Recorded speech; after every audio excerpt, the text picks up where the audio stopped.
Hi there, it's Lachlan here from the Division of Learning and Teaching, and I would like to walk through with you the process that I use for adding a Turnitin assignment to a subject site. So as an instructor, you may be in a position where you want to add a Turnitin submission portal for your assessment, and I'm going to walk through that process that I've used to add them to subject sites. So I have a subject site here, EML 441, and it has some Turnitin assignments that I'm aware of. So the first thing that I want to be looking at really is a subject outline. I need to check a few things. So I have the subject outline here, and I want to have a look specifically at the assessment. So I can see here that we've got some assessment items. There's two in here, both text submissions. I've got some dates, I've got some times. I've made a record of these separately because I'm going to need those when I create the portal. Specifically, I'm going to need the value, the due date, and the feedback date, as well as the title. So all of this stuff in the items here is valuable.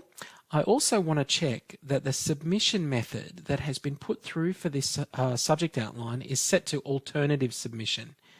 These are probably the most important things to check. Alternative submission and that we have the detail that we require to set up the portals. When you select alternative submission method, there's also a part of your subject outline, if we scroll right down, that details specifically what that alternative submission entails. So I'm going to scroll right down further in my subject outline to have a look at what alternative submission involves. So if we look at this section here that talks about how to submit your assessment and exam, it's under assessment and exam information. Here's the alternative assessment submission detail, and this line of text has to be put into the outline. So your completed document will need to be uploaded into the Turnitin submission portal for this task, located in the relevant assessment folder. So that's pretty straightforward. This is where the students are going to find their submission point.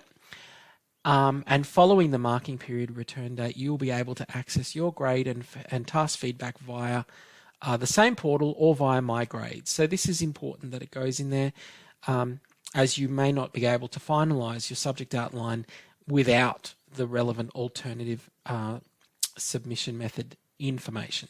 So I've got that detail. I'm going to go back to my subject site now and go through the process of adding the Turnitin portals. So I'm going to turn on my edit mode. And what you have when subject sites are provisioned, we do have these generic assessment folders sitting there. They might be hidden for you.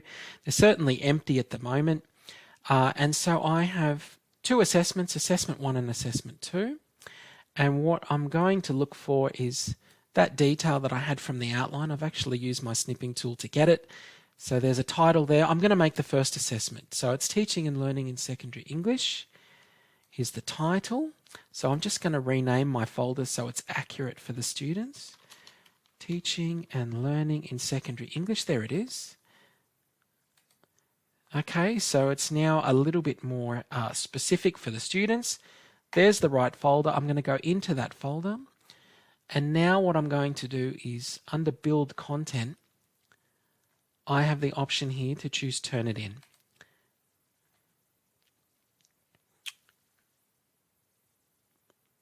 So it's going to open the integration. The first thing that I do is put in the title, and uniformly the way we've been setting them up is using this naming convention. So I've got assessment 1 and then the name of the assessment, which we said was Teaching and Learning. This is from the subject outline in Secondary English. And then to remove any doubt, I've also been providing this information, Turnitin submission portal.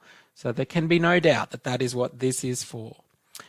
Now, the value of the task from the subject outline was 40%. And we have, I'll just get our dates. 5th of April is the due date. 29th of April is the return date. So let's just set those first. 5th of April, I'll set my time to midnight, as we normally do for our assignments. And our return date, and this is important, I'll talk about it in just a second, is the 29th of April. Again, midnight.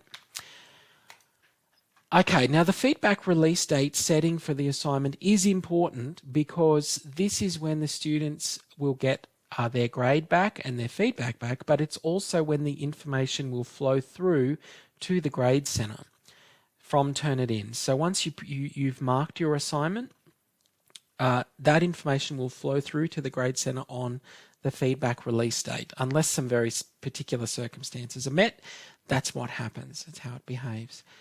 Now, I'll have a look at the optional settings in just a moment, but basically I just want to check here. What we're missing at the moment is instructions for the task. And so we've been using placeholder text for instructions for Turnitin. This is not to replace the subject outline, but the text that we have been putting into the instructions area, which does appear back in the I2 site, is firstly to tell students to please refer to the subject outline for comprehensive information regarding your assessment. Students are able to resubmit or overwrite their document for this task up until the due date. So that's important. That's the way Turnitin operates, unless you specifically disallow resubmissions. It means that the tool until the due date is student facing. So when we talk about using Turnitin as an educative tool for students as well before we mark it, it means that they can make a submission. Perhaps they get a particularly bad score or they need to make adjustments. They can resubmit and it will go over the top of their original submission and will not give them a 100% match in Turnitin, for example.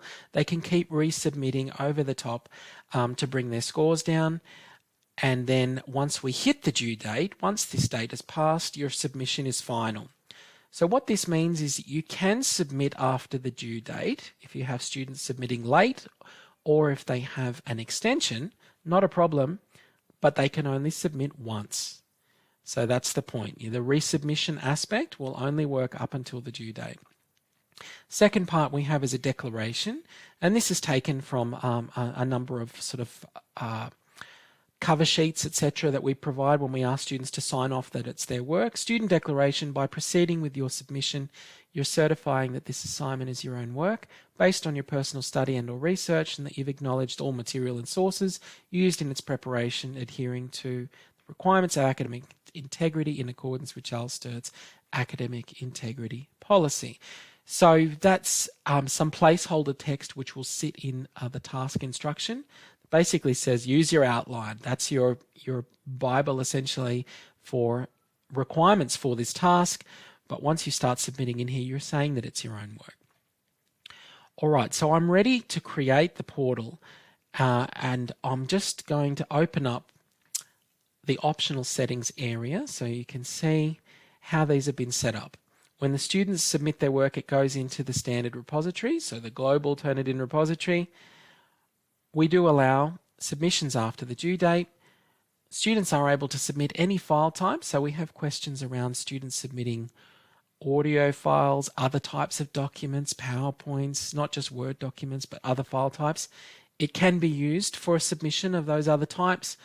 The limitation is the file size. Up to 100 megabytes is the limitation for whatever file type. We have a grammar checking tool on for students to use, which is an ETS tool, but it's only set at a high school level, really. Higher levels of language use, etc. That would be obviously dealt with within other processes, and it gives them a spell checker and a grammar checker in there. I will look at the process of attaching a rubric to the task in a separate video, but this is where that function is actually turned on in these optional settings as well. Anyhow, we also have the students are able to get the similarity reports. Absolutely. They get them straight away. They exclude citations, bibliographic materials, as long as they're marking them as such. And what we have turned on is also small sources, which means that it's not counting matches of 5 words or less. So those are my settings that are set up by default for the Turnitin portals.